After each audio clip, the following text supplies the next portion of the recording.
Quelqu'un Jésus sans rien en moi, sinon ton sang versé pour moi, et ta voix qui m'appelle la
Créateur des cieux et la terre, ces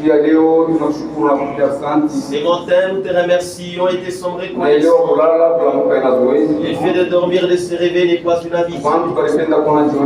Il y a beaucoup qui ont voulu voir la journée d'aujourd'hui. Ils ne sont plus, ils sont morts. Il y a ceux-là qui ont fixé les dates de leur projet, et cela n'a pas été accompli. Et si nous avons fait un projet, que cela est accompli, ce n'est pas par notre force, c'est par ta grâce seulement. Pourquoi nous te remercions. Et je te remercie. On va donner la force de me tenir devant les saints. Ils sont devant le Saint avec crainte et tremblement. Ce n'est pas pour les hommes. Pour ne pas t'offenser, toi, Dieu, en rapport avec tout ce qu'on dira. Efface-moi dans l'œuvre. Fais-moi comme à la montagne de la transfiguration. Et que tout homme soit effacé. Et que toi, Dieu, tu puisses apparaître. Aide-moi ce matin. Je parlerai à tes enfants. Toi seul descends et parle. Si toi tu descends et tu parles, tu apporteras la joie dans nos cœurs. Merci pour tout. Nous te les demandons avec foi. Au nom de notre Seigneur Jésus-Christ. Amen. Amen. Toujours étant debout, nous allons ouvrir nos Bibles. 2 Corinthiens, Wakorinto wa pili, chapitre 12, sura yake ya 12, verset 6 shairi yake ya 6 jusqu'à 10. mpaka 10. 2 Corinthiens, Wakorinto wa pili, chapitre 6, sura yake chapitre 12, sura yake ya 12, verset 6 jusqu'à 10. shairi ya 6 mpaka 10. Nous lisons la parole de Dieu. Si je voulais me glorifier, kama nilipendaka kujitukuza, je ne serais pas insensé, singelikuwa mpumbafu, car je dirais la vérité, kwa maana nitasema ukweli, mais je m'en abstiens, lakini najizuiza, afin que personne n'ait à mon sujet une opinion supérieure à ce qu'il voit en moi ou à ce qu'il entend de moi. ili kusiwe mtu wakuona juu yangu namna moja ya yulu sana, au mwile kunaona ndani yangu, au kuile nasikia juu yangu. Et pour que je ne sois pas enflé d'orgueil, na juu nisipate kuyala na kiburi, à cause de l'excellence de ses révélations, juu ya uzuri sana wa ufunuo wake, il m'a été mis une charge dans la chair, iliwekwa buzito mwili yangu, na buzito ikisa mwiba frère. Un ange de Satan malaika wa me shetani souffletait juu ya kunipuliza et m'empêchait de m'enorgueillir. na kunizuiza nishifukwe wa kiburi. 3 fois j'ai prié le Seigneur de l'éloigner de moi. Mara 3 niliomba Bwana aiendeshe mbali nami. Et il m'a dit, na aliniambia, ma grâce te suffit. Na neema yangu inakuenea. Car ma puissance s'accomplit dans la faiblesse. Kwa maana uwezo wangu unatimilikaka mu nyenyekevu. Je me glorifierai donc bien plus volontiers de mes faiblesses. Basi nitajitukuza tena sana kwa vile nataka wa udhaifu yangu. Afin que la puissance de Christ repose sur moi. Ili uwezo wa Kristo upate kukaa juu yangu. C'est pourquoi je me plais dans les faiblesses. Jo kwa maana niko nafurahiwa maudhaifu. Dans les outrages. Matukano. Dans les calamités. Mateso kubwa. Dans les persécutions, mateso, dans les détresses, muzuni, pour Christ, tu as Kristo. Car kwa maana quand je suis faible, wakati niko mzaifu, c'est alors que je suis fort. Ni pale sasa niko wa nguvu. Quand je suis faible, wakati niko mzaifu, c'est alors que je suis fort. Ni pale niko wa nguvu. Naweza kukaa. Pouvez vous rasseoir. Kwa neema ya Mungu, par la grâce de Dieu, siku ya leo tutazungumzia kishina kinasema, aujourd'hui nous parlerons autour d'un thème intitulé la force parfaite nguvu kamilifu par la faiblesse parfaite. Kupitia udhaifu kamilifu. La force parfaite, nguvu kamilifu, c'est la force de Dieu. Ni nguvu wa Mungu. C'est Dieu. Ni Mungu. La faiblesse parfaite, udhaifu kamilifu, c'est ça l'homme. Ndio mtu. Mungu amebariki sana. Et Dieu nous bénisse richement. Nguvu kamili, la force parfaite, ndio Mungu. C'est Dieu. Udhaifu kamili, la faiblesse parfaite, ndio Mungu. C'est ça l'homme.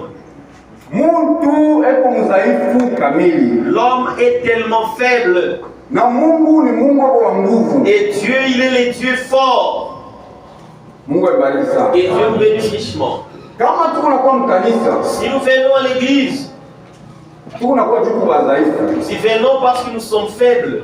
Mais tunatumainia mwenyewe kwa nguvu. Mais nous espérons que sur celui qui est fort. Mwenyewe wa nguvu, celui qui est fort, Yesu Kristo. C'est Jésus-Christ. Mungu akuye ateko na akili sana. L'homme, quoi qu'il soit intelligent, hata Mungu alimpatia zawadi ya yulu sana. Quoi que Dieu lui a donné un don supérieur, ateko un grand prédicateur. Quoi qu'il soit un grand prédicateur, il est si faible. Que Dieu vous bénisse. Si vous voulez connaître la signification de la faiblesse, regardez à l'homme. Que Dieu vous bénisse. Si vous voulez connaître la signification de la force, regardez à Dieu. L'homme, tout ce qu'il est, il reste faible. Et tu dois reconnaître que je ne suis rien devant les yeux de Dieu. Je suis un homme. C'est pourquoi Paul ici il dit, si je veux me glorifier, je ne suis pas un insensé. Ce que je dis est vrai. Toi tu te reconnais que tu as un don, un tel don. Dieu m'a fait grâce. Je ne suis pas comme les autres, j'ai un don supérieur. C'est donc pour lesquels tu vas te vanter, c'est vrai. Mais Paul dit, malgré j'ai reçu les révélations, j'avais un don supérieur. J'ai beaucoup étudié. J'étais très intelligent. Mais je ne peux pas me glorifier pour ce que Dieu m'a fait. Parce que si tu t'es glorifié dans ce que Dieu t'a fait, tu t'es glorifié. Peut-être qu'il y a quelqu'un à côté qui te connaît mieux. et ce que tu as toujours fait, et ce que tu as toujours parlé. Alors ton propre témoignage ne sera pas bon. Paul dit, si je veux me glorifier, je ne serai pas un menteur. Je serai quelqu'un qui dit la vérité. Ce que je dirai est vrai. Mais parce que et je ne puisse pas me glorifier à cause de ce que j'ai, que Dieu vous bénisse. Lisons encore quelque chose. La force parfaite. Lisons toujours mon nguvu kamilifu. Pas la faiblesse parfaite. Kupitia udhaifu kamilifu. Page 7. Darasa wa 7. Paragraphe 42. Wazo wa 42 à 43. mpaka 43. Le prophète Branham dit, pourquoi nous venons à l'église? Beaucoup de gens veulent se témoigner comment ils sont forts, comment ils ne sont pas faillibles. Venons à l'église parce qu'il y a certaines faiblesses que nous avons. Il y a des choses que nous faisons, les petites choses. Voilà pourquoi nous venons à l'église. Si tu viens à l'église étant fort, si tu viens à l'église, tu ne fautes pas. Alors ta place n'est pas ici. Ici nous y venons. Nous y venons parce que nous savons que nous sommes faibles. Nous venons pour que nous découvrions nos erreurs. Nous venons pour que nous découvrons où est-ce que nous fautons. Voilà la raison pour laquelle nous venons à l'église. Nous ne venons pas à l'église parce que nous sommes forts. Nous ne pouvons pas servir Dieu avec nos propres capacités. Si tu sens que tu as des capacités à servir à Dieu, Dieu ne pourra pas te servir. Dieu met à l'œuvre quelqu'un qui est humble. Nous venons à l'école de Dieu. L'école de Dieu, c'est l'école de l'humilité. Et Dieu me dit, c'est l'école de l'humilité. Et l'humilité, il y a quelqu'un qui est supérieur à moi. Moi, je suis plus bas que mon frère m'a dépassé.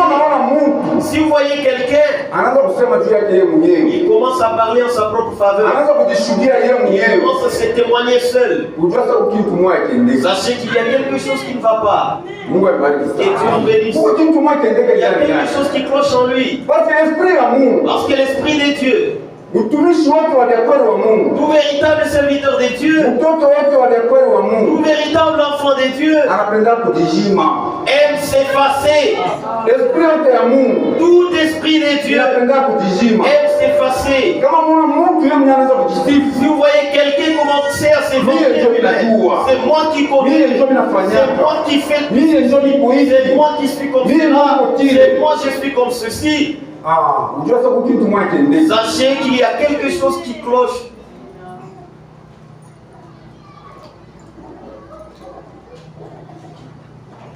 Nous lisons à 42.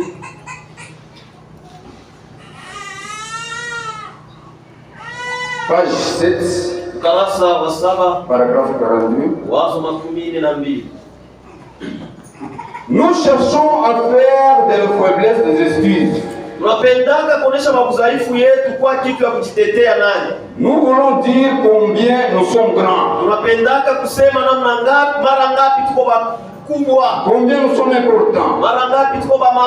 Je pense que l'une des raisons pour lesquelles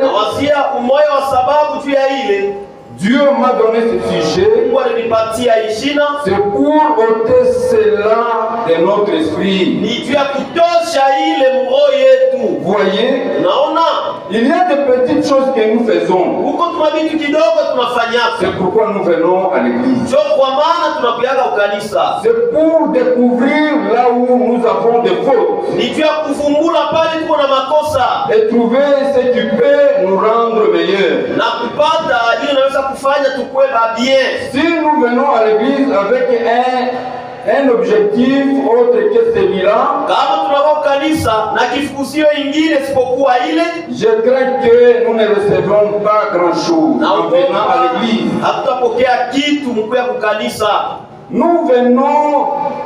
Nous devons venir pour découvrir nos faiblesses, découvrir nos mauvais côtés et voir combien nous sommes petits et placer notre confiance en quelqu'un qui est fort.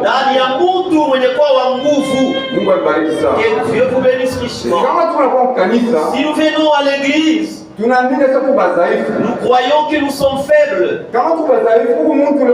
Et si nous sommes faibles, il y a celui qui est fort. Il y a des choses que nous faisons. C'est pourquoi nous venons à l'église. Nous ne venons pas à l'église parce que nous sommes meilleurs. Nous venons à l'église afin de découvrir nos fautes.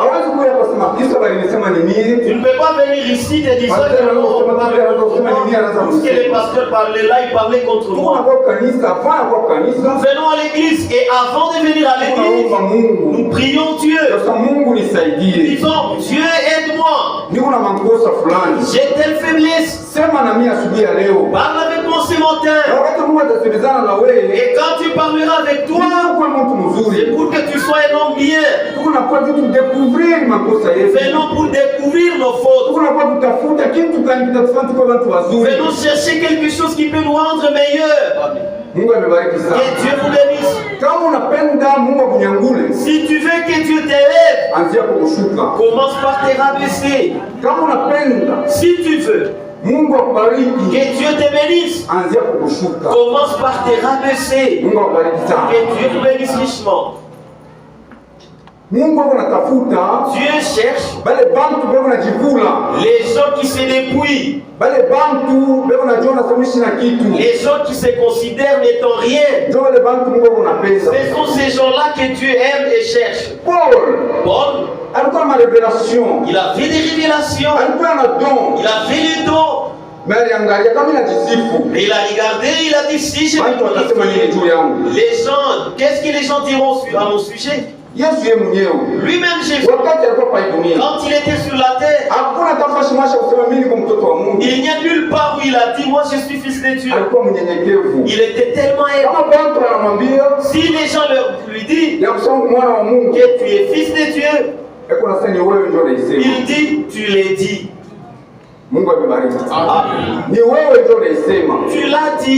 Tu l'as dit. Pourquoi? Tout homme, qui qu'il soit, il est faible. Il faut reconnaître que moi je suis faible. Maintenant, Paul 6, Sheria sita 7 plutôt. Sheria kia saba. Pour que je ne sois en fait d'orgueil, à cause de l'excellence de ces révélations, il m'a été une écharpe dans la chair, un ange de Satan pour me souffleter et m'empêcher de m'enorgueillir.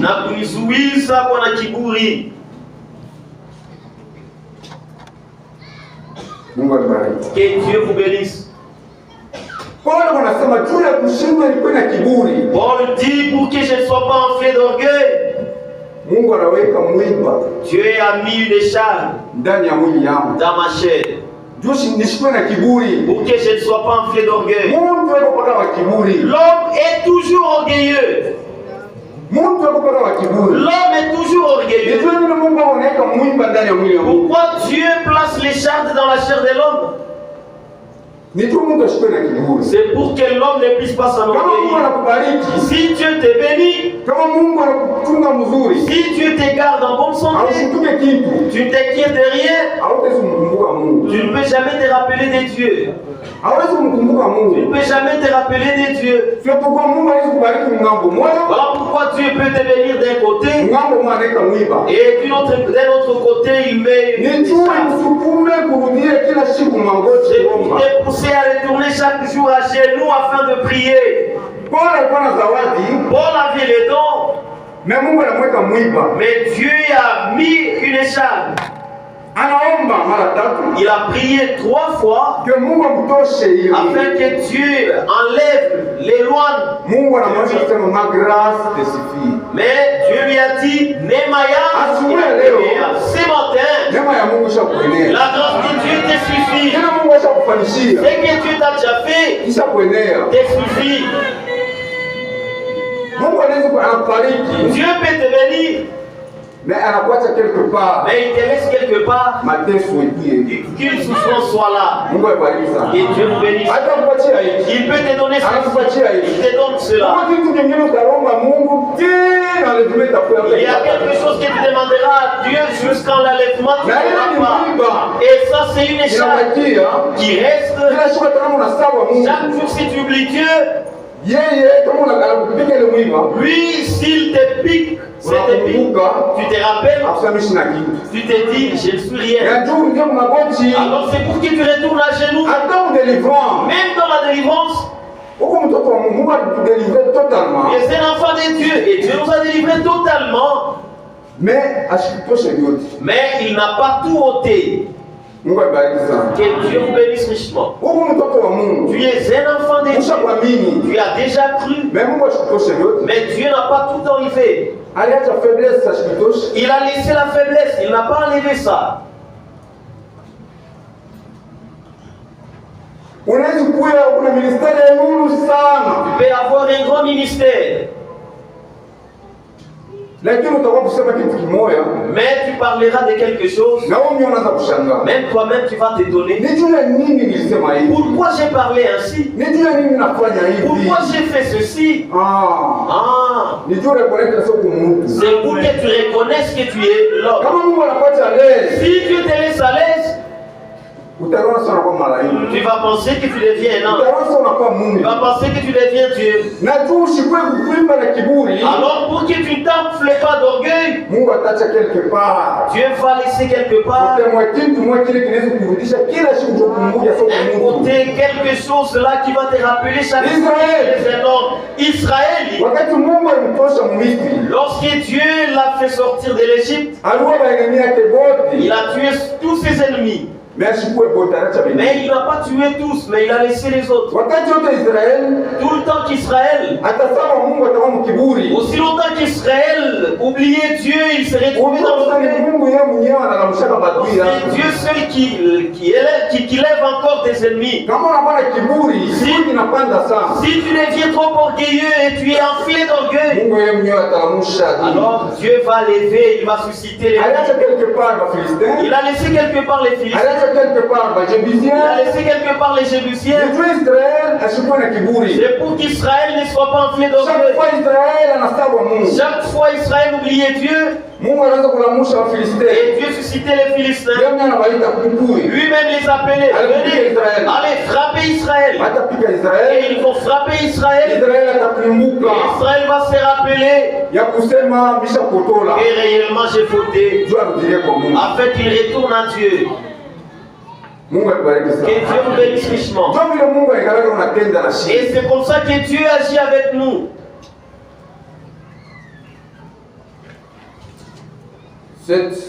Ça va.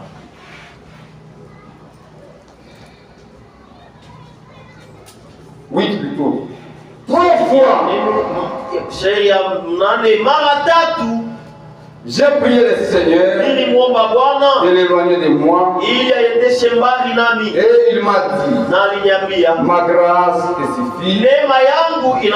Car ma puissance s'accomplit dans la faiblesse. Je me glorifierai donc plus volontiers de mes faiblesses basi tajitukuza tena sana mabudhaifu yangu, afin que la puissance de Christ, ili uwezo wa Kristo, repose sur moi. kae juu yangu. C'est pourquoi Kwa maana je me plais dans les faiblesses, niko nafurahiwa mabudhaifu, dans les outrages, matushi, matukano, dans les calamités, mateso kubwa, et dans les persécutions, mateso, dans les détresses, matabu, pour Christ. juu ya Kristo. Kwa maana Quand je suis faible, wakati niko mdhaifu, c'est alors que je suis fort. ni pale niko wa nguvu. Un vrai serviteur de Dieu, Mtumishi wa kweli wa Mungu, un vrai enfant de Dieu, mtoto wa kweli wa Mungu, anapendaka kujishusha mbele ya Mungu, aime toujours s'humilier devant Dieu. anapendaka kushimika munjia, Il aime s'effacer dans le chemin, que Mungu ye mwenyewe et Dieu lui-même apate kumtumikisha. puisse le mettre à l'œuvre.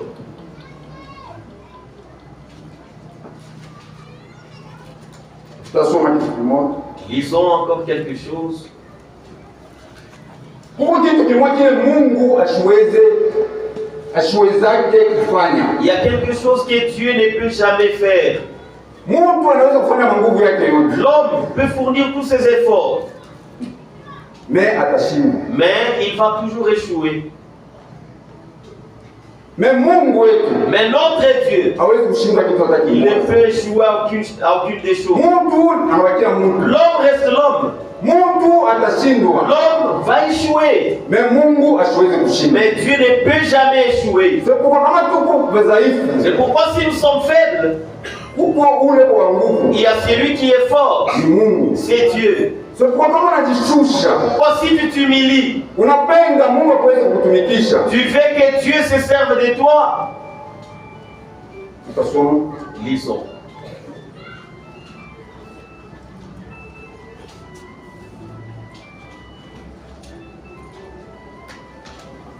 page la force parfaite par la faiblesse parfaite, Nguvu kamilifu kupitia udhaifu kamilifu. page 9, Ukurasa wa 9, paragraphe 54. wazo 54. Quand nous-mêmes nous sommes incapables, Wakati sisi wenyewe hatuna na uwezaji, nous sommes alors disposés à nous abandonner à l'Esprit de Dieu. bali tunapaswa kujitoa kwa roho ya Mungu. Tant que nous pensons que nous pouvons le faire, Wakati yote tunaweza sema tunaweza kufanya, alors nous ne le pouvons pas. bali hatutaweza. Mais quand nous arrivons au point où nous savons que nous ne pouvons pas le faire, Lakini wakati tutafika mkipimo mlo tasema hatutaweza kufanya, alors nous nous abandonnons à Dieu. bali tunajiachilia kwa Mungu. Et lui fait cela. Na yeye anafanya ile. Ainsi donc, Hivi basi, si nous essayons de le faire, kama shie tunapima kuifanya, nous échouerons. tutashindwa. Mais si nous nous abandonnons simplement à Dieu, Lakini kama tunajiachilia tu kwa Mungu, Dieu ne peut pas échouer. Mungu asiwezi kushindwa. Il y a une chose, Kuko tu kitu kimoya, il y a qu'une seule chose dont Dieu est incapable. kuko kitu tu kimoya kile Mungu ashina na uwezo, C'est échouer. ni kushindwa. Il peut tout faire, Anaweza kufanya yote, sauf échouer. kutosha kwa tu kushindwa. Il ne peut pas échouer. Asiwezi kushindwa. Donc, Basi tant que nous essayons par nous-mêmes wakati yote tuko napima kwa shie wenyewe et que nous comptons sur nos propres capacités na tuko natumainia uwezaji yetu et wenyewe autres, na ingine eh bien, sawa, nous ne ferons rien. hatutafanya kitu. Mais quand nous arrivons à nous rendre compte que nous ne sommes rien, Lakini tukifumbula ya kwamba hatuna kitu, c'est alors Dieu peut nous utiliser. ni pale sasa Mungu anaweza kutumia. La chose importante, Kitu cha mafaa, l'une de ses plus grandes importantes, umoja wa kitu cha mafaa c'est que nous sana, devons vaincre. ile tunapaswa kushinda. Maintenant, Hapa sasa souvenez-vous de ceci. kumbukeni hiki, Et spécialement vous, jeunes prédicateurs, na mweye biana mahubiri ainsi que vous, membres laïcs, na mwe bamemba, il y a une chose que nous devons arriver à vaincre. Si nous attendons à accomplir le désir de Dieu dans notre vie, nous devons vaincre la pensée que l'homme est capable. Si jamais nous n'arrivons à penser que nous pouvons le faire par notre propre intelligence et par nos propres capacités, nous devons vaincre cela de manière à nous débarrasser et de laisser de côté pour que Dieu puisse nous utiliser. C'est vrai. Et nous abandonner totalement. Nous ne pouvons pas utiliser une capacité. Nous devons nous abandonner totalement. Et pour venir à Dieu, vous devez lui abandonner l'âme, le corps, l'esprit et tout ce que vous êtes doit être abandonné à Dieu afin qu'il puisse accomplir sa volonté en vous et en moi.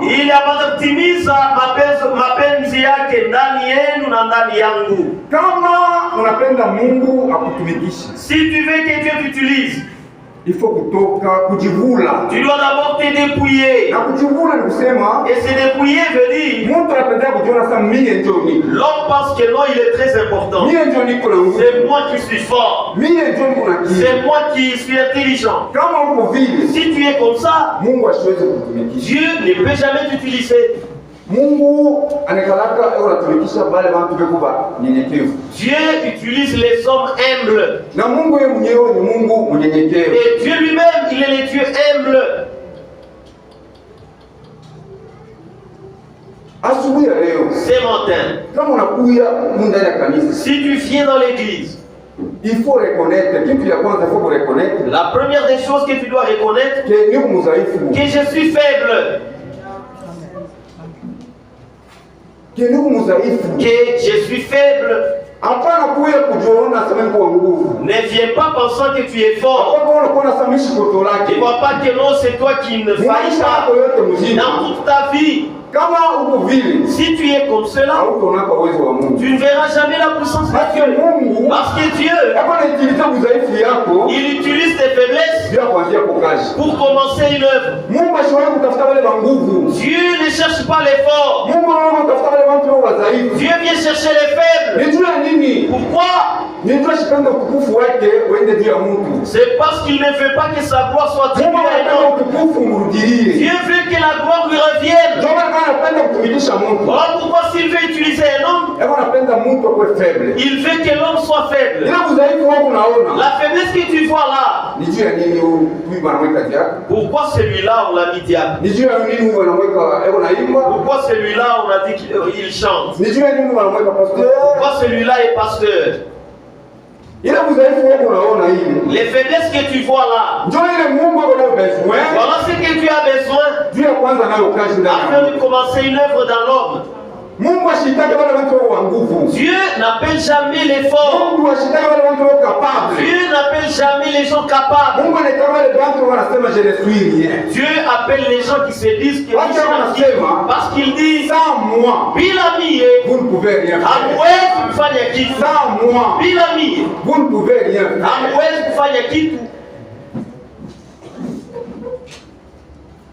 L'homme reste l'homme. Et l'homme est tellement faible. Ne place jamais ta confiance dans l'homme. Un jour, tu seras. Mets ta confiance dans celui qui est fort. Si tu places ta confiance dans l'homme, tu seras déçu. Dieu veut que ce matin, que tu t'appuies sur lui. Mets ta confiance en lui. Si tu places ta confiance dans l'homme, un jour Dieu prendra cet homme Pour que tu restes sans appui. Et quand tu vas rester sans appui, tu chercheras un homme. Et cet homme que tu chercheras, c'est Dieu. Parce que tu as placé ta confiance dans l'homme. L'homme va passer. L'homme est tellement faible. C'est lui mon ami intime. C'est lui mon frère intime. C'est bien. Mais ne place pas toute ta confiance sur celui-là. Parce qu'un jour, il va passer. Tu chercheras un homme. C'est le Seigneur Jésus-Christ. Mets ta confiance dans Dieu. Tu ne seras jamais déçu. Que Dieu vous bénisse richement.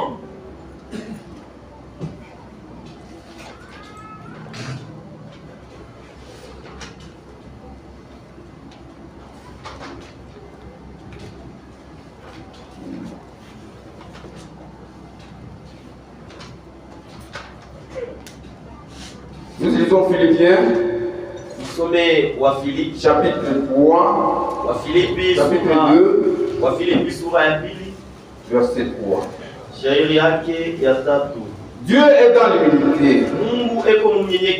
Mungu ashpendake kupandisha. Dieu n'aime pas que les hommes s'élèvent. Mungu anapenda watoto wake kujinyenyekeza. Dieu aime que ses enfants s'humilient. Chapitre 2 verset 3. Ne faites rien par esprit de parti. Usifanye kitu kwa ubaguzi. Ou par vaine gloire. Au kwa utukufu ya bure. Mais que l'humilité. Lakini unyenyekevu vous fasse regarder les autres comme étant au-dessus de vous-même. Ipate kufanya mwanze kuona wengine sabakiwa yulu yenu. Et chacun de vous. Kila mmoja wenu. Au lieu de considérer ses propres intérêts, considère ceux des autres.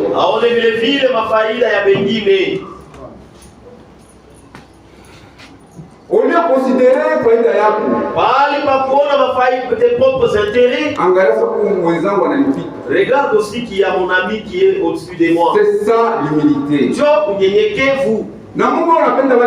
Et Dieu aime ces gens-là. Tu es faible. Il faut que tu dois reconnaître que tu es faible. Maintenant, ça. Malgré ingawa tes faiblesses, si Dieu cherche un partenaire, notre Dieu est bon. S'il cherche quelqu'un qu'il va utiliser, il ne vient jamais chercher quelqu'un qui est fort. Il vient chercher celui qui est faible. Et Dieu bénisse. Et notre faiblesse devant Dieu, ce n'est pas une excuse pour ne pas servir Dieu. Dieu cherche les gens qui sont faibles, les gens qui s'humilient, afin de les utiliser.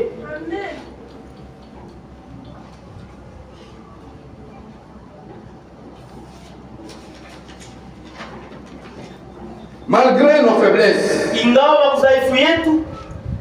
nous allons lire dans la force parfaite pour la faiblesse parfaite.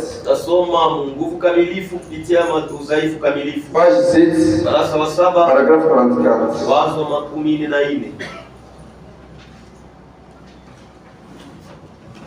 Page 7, paragraphe 44.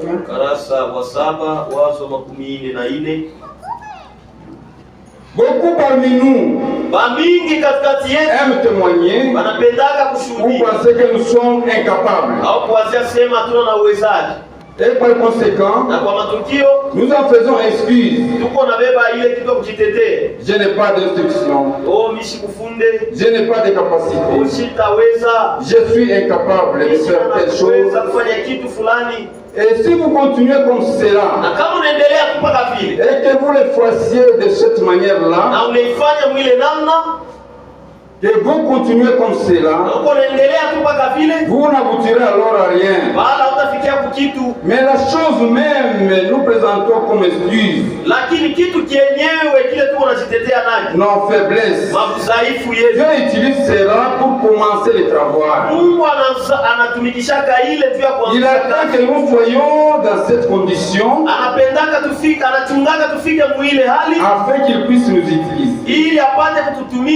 Nous présentons des excuses et nous disons, eh bien, je ne peux pas faire cela, j'en suis incapable, je ne peux pas le faire.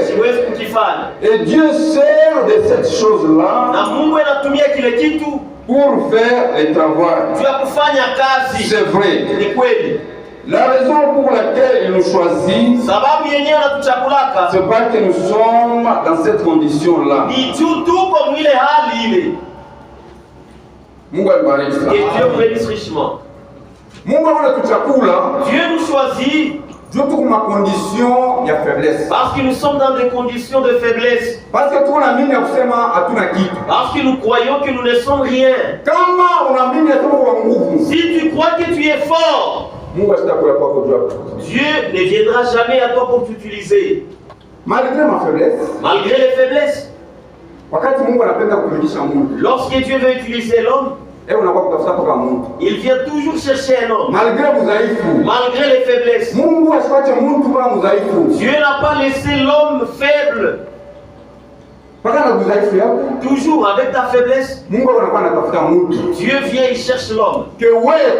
Toi, viens. Je veux que tu sois mon serviteur. Toi, viens. Je veux que tu sois mon serviteur. Malgré nos faiblesses, malgré toutes nos faiblesses, la force de Dieu, la force de Dieu couvre nos faiblesses. Malgré tu es faible, si tu es appelé à son service, sa force est en train de remplir toutes les et vous allez voir dans la Bible, ce sont ces gens-là qui fouillaient l'œuvre de Dieu. Ce sont ceux-là que Dieu appelait à utiliser. Dieu n'appelait jamais les gens qui étaient capables de servir. Dieu n'appelait jamais les gens qui étaient forts. Dieu ne peut jamais utiliser nos capacités. Dieu appelle les faibles afin qu'il les utilise. Vous voyez dans la Bible, Moïse, il était faible. Mais Dieu l'a appelé dans sa faiblesse. Moïse donnait des excuses devant Seigneur. Voilà. Je ne sais pas parler. Dieu l'appela, viens. Avec ses faiblesses. Qui a fait la bouche? C'est moi qui ai fait la bouche. Qui fait que l'homme ne puisse pas parler? C'est moi Dieu. Je t'envoie, pars. Que Dieu vous bénisse. C'est pourquoi plaçons notre confiance en Dieu. Plaçons notre confiance en Dieu. Dieu, il est le Dieu fort. Nous les hommes, nous sommes faibles. Retournons à Dieu. Retournons à Dieu.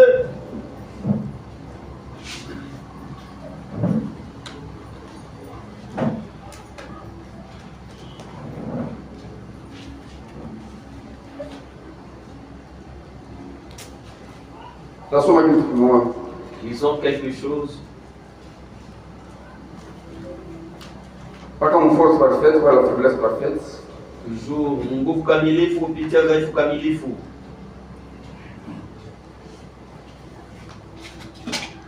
Page 10. Ukurasa wa 10. Paragraphe 61-62.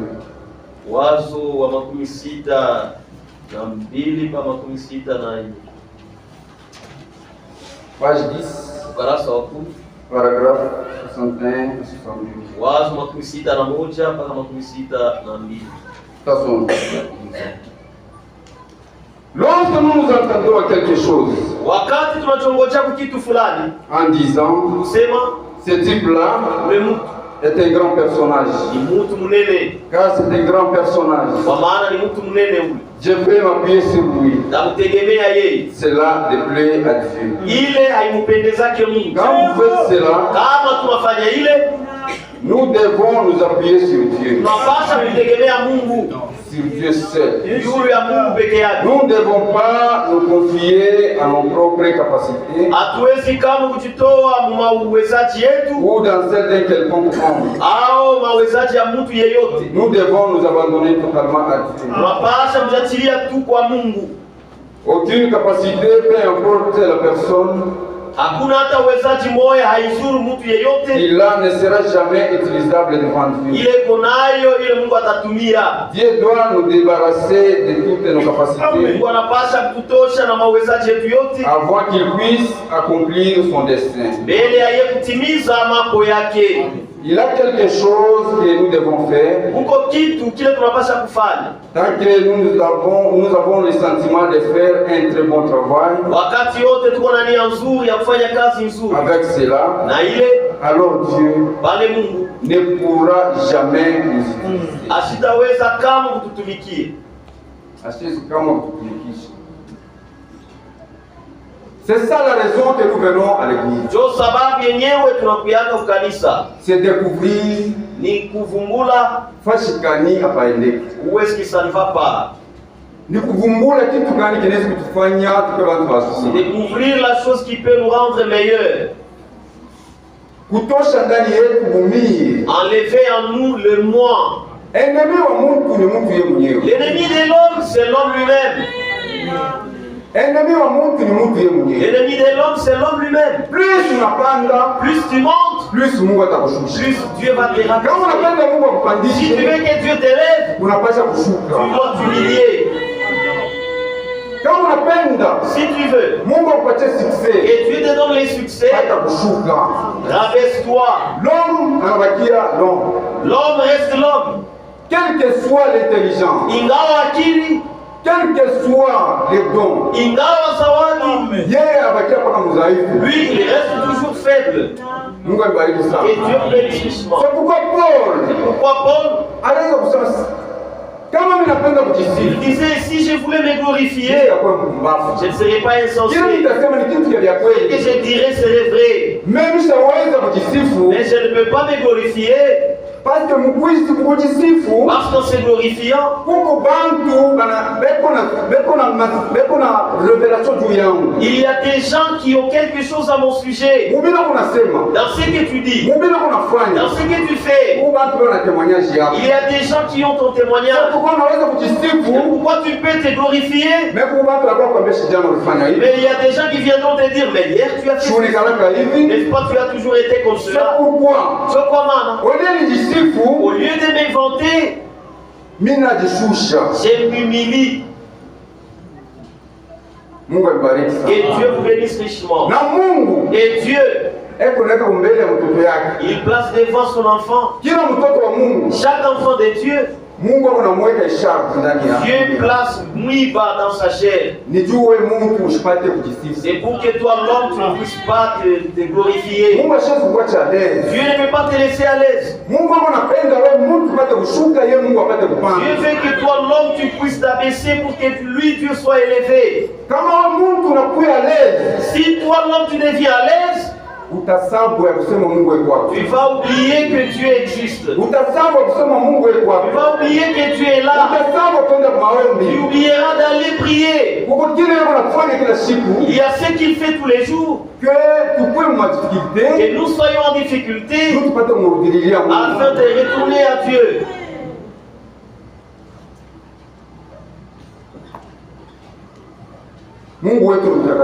Notre Dieu est saint. Notre Dieu est fort. Il veut que nous soyons faibles. Et lui vient se déverser en nous. Et que nous paraissons forts. Voilà pourquoi si tu parais fort, si tu parais faisant le bien, si tu parais avoir un tel don, ne te vante pas que c'est par ta force. C'est la force de Dieu. Il veut se glorifier en toi. Toi, tu dois reconnaître que moi, je suis un échec. Je suis un loser. Et quand tu reconnais étant un loser, en ce moment-là, Dieu est. Et en ce moment-là, Dieu viendra. Et il entrera en toi. Et c'est alors qu'il va t'utiliser. Sœur, tu chantes très bien. Dis que c'est la grâce de Dieu. Frère, tu prêches très bien. Dis que c'est la grâce de Dieu. Parce que Dieu ne veut jamais partager sa gloire. Dieu veut que la gloire et la louange reviennent à lui, Dieu seul. Voilà pourquoi ce matin, reconnais que je suis faible, mais je suis un héros de Dieu. Malgré la faiblesse, nous sommes les héros de Dieu. C'est faiblesse. Tu es faible, mais tu es faible. Parce que Dieu ne t'a pas laissé dans cette faiblesse. Il a vu que tu es faible. Il a pris ta faiblesse et il a commencé une œuvre. C'est sur tes faiblesses. Et c'est là que Dieu commence une œuvre. Si tu es fort, Dieu ne viendra pas commencer l'œuvre en toi. Or si tu réussis, tu diras que j'ai réussi par mes propres efforts. Il y a beaucoup de gens qui sont trop insolents. Ne joue pas avec ma richesse, joue avec moi-même. Si vous entendez quelqu'un dire cela, il l'a fait par ses propres forces. Et il a eu tout cela par ses propres forces. Mais l'homme qui peut reconnaître en disant que ce que j'ai eu ici, c'est par la grâce de Dieu. Ce que j'ai fait, c'est la grâce de Dieu. Il ne peut jamais se glorifier toi-même. Tu veux dire que nous sommes tous les mêmes, mais ne sommes pas. En réalité, il y a d'autres dont tu diras que non, ces dons me dépassent. Tu diras que non, mon frère me dépasse. C'est vrai. Mais cet homme-là, il s'est dit, China kitu ndani yangu. La seule chose que nous devons faire, c'est de comprendre ce que devant Dieu, disant que Mishina kitu, je ne suis rien. Et si tu reconnais que je ne suis rien, Dieu aime de tels hommes. Tu verras que tu seras béni. Tu verras que tu seras béni. Ôte l'orgueil en toi. Oh, c'est moi. Oh, c'est moi. Dieu n'aime pas ça. Dieu n'aime pas ça. Dieu aime que tu reconnaisses que je suis incapable. Je n'ai quitté. Et si tu reconnais cela, Dieu se sent dans la joie. Et tu verras Dieu. Il te verra que tu sois un homme extraordinaire. Ne dis pas que c'est moi qui suis. Non.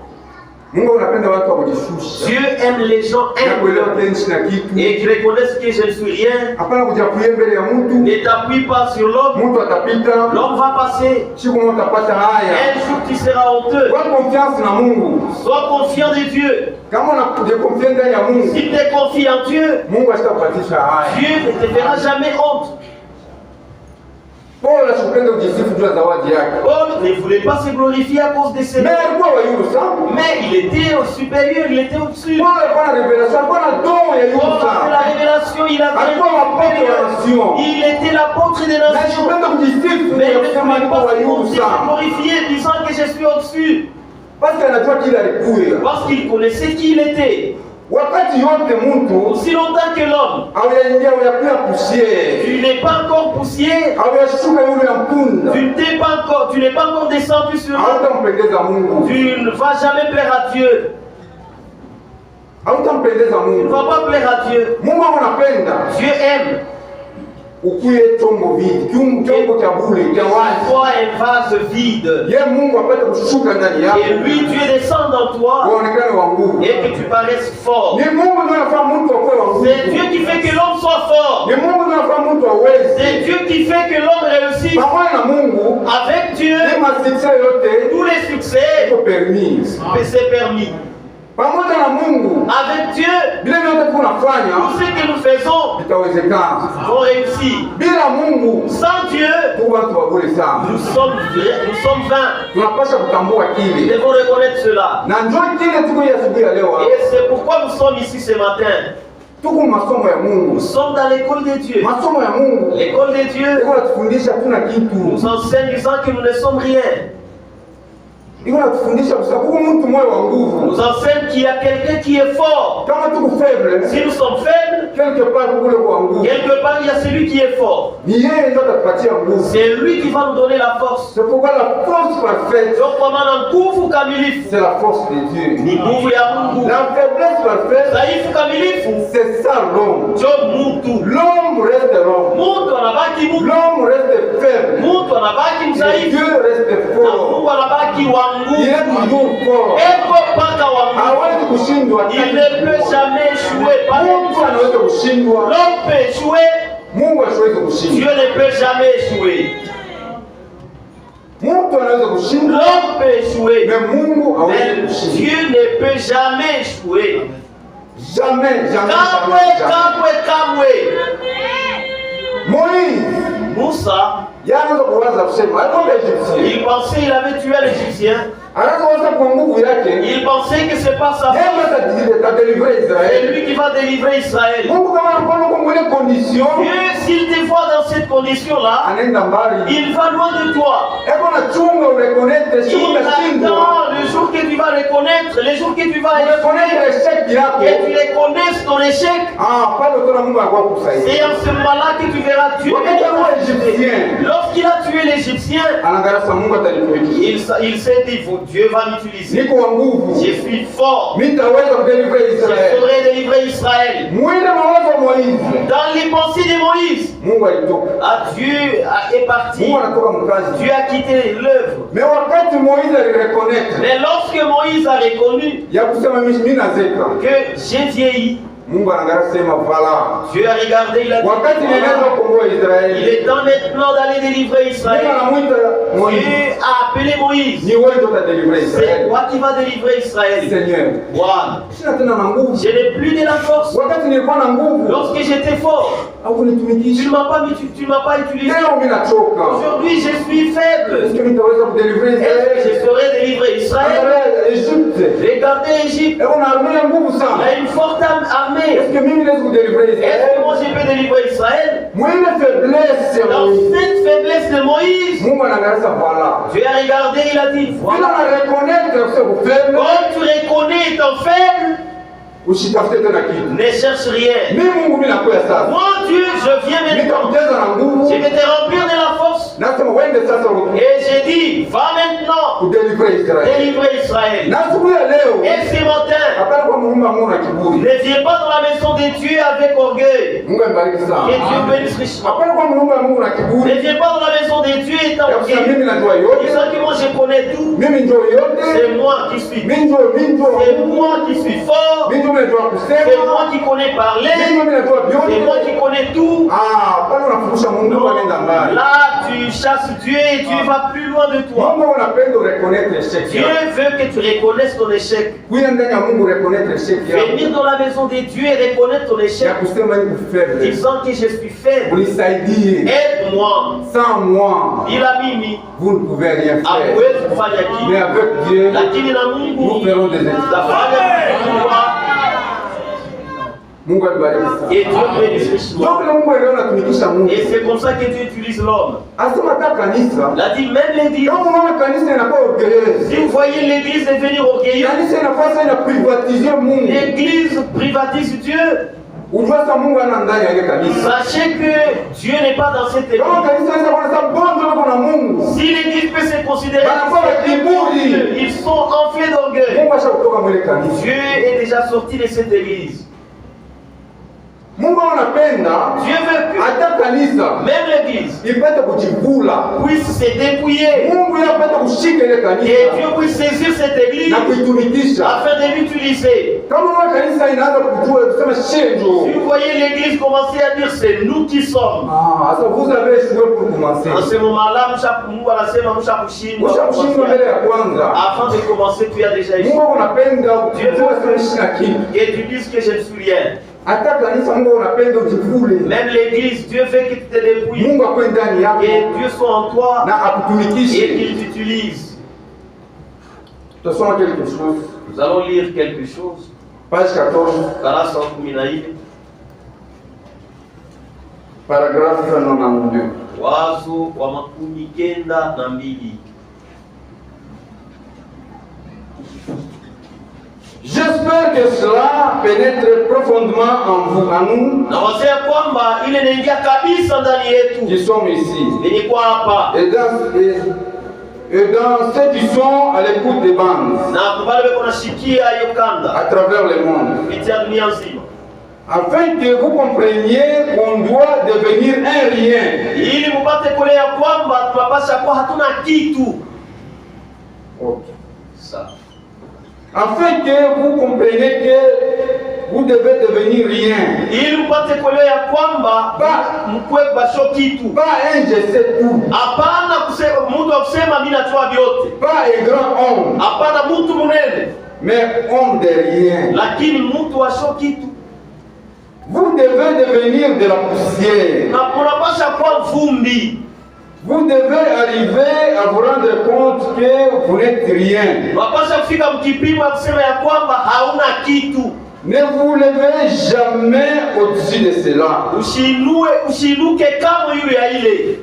Car aussitôt que vous vous élevez au-dessus de cela, maana pale tu utainuka yule ya ile, vous vous élevez au-dessus de Dieu. Unainuka yule ya Mungu. Vous devez vous maintenir dans la poussière et sur les chemins de Damas. Vous devez descendre à vos grands chevaux. Et c'est vrai.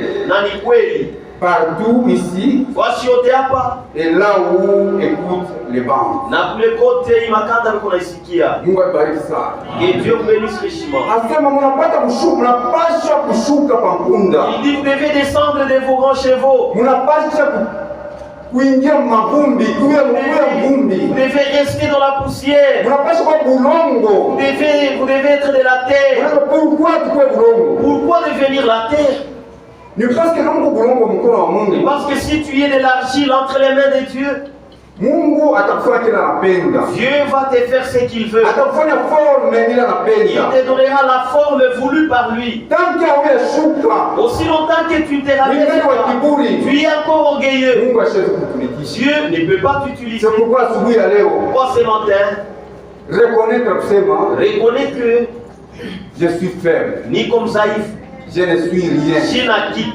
Et Dieu va t'aider. Reconnais que tu ne sauras rien.